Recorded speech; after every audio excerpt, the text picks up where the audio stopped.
بسم اللہ الرحمن الرحیم۔ ہائی ویورز، السلام علیکم۔ آپ دیکھ رہے ہیں رائرس ٹی وی۔ تو خواتین و حضرات، وزیر اعظم عمران خان نے اقوام متحدہ کی جنرل اسمبلی سے ایک مرتبہ پھر تاریخی خطاب کیا ہے، اور جہاں پچھلے سال اقوام متحدہ میں عمران خان نے خطاب کیا تھا تو اس نے عمران خان کو پاکستان کا حقیقی ترجمان بنا کر پیش کیا۔ آج کے اس خطاب میں عمران خان کو باقاعدہ طور پر پورے عالم اسلام اور مسلم امہ کے ایک لیڈر کے طور پر پوری دنیا کے سامنے پیش کیا ہے۔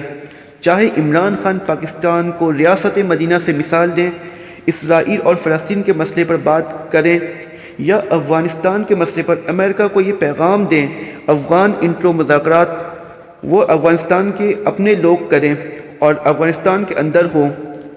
اس کے علاوہ مضبوطہ کشمیر پر ایک مرتبہ پھر کھل کر بولیں اور بھارت کا مغرور چہرہ پوری دنیا کے سامنے بے نقاب کیا، اور یہی نہیں، یورپ کو بھی آئینہ دکھایا کہ کس طرح یورپ میں قرآن شریف جلانے کے واقعات ہو رہے ہیں، اور چارلی ہیبڈو میں پھر سے جو گستاخانہ خاکے بنائے جا رہے ہیں، ان تمام تر چیزوں کا احاطہ کیا گیا۔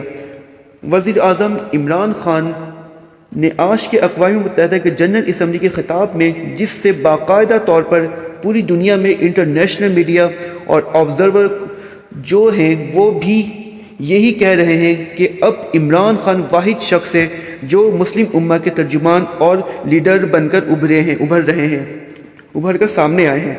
اور بڑی بات یہ ہے کہ ویورز، ایک مرتبہ پھر سے پاکستان جیسے حقیقت میں مسلم امہ کو لیڈ کرنا چاہیے، کیونکہ یہ ایٹمی طاقت ہے، اور یہ مسلم علماء کا واحد ایٹمی طاقت ہے۔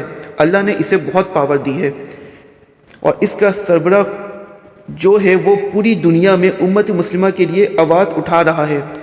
ویورز، آپ کی اس میں کیا رائے ہے؟ آپ کی جو بھی رائے ہے آپ پلیز اس کمنٹ سیکشن میں آپ بتا سکتے ہیں۔ اگر آپ کو ہماری ویڈیو اچھی لگی ہو تو آپ پلیز اسے لائک اینڈ سبسکرائب کریں۔ Thank you so much.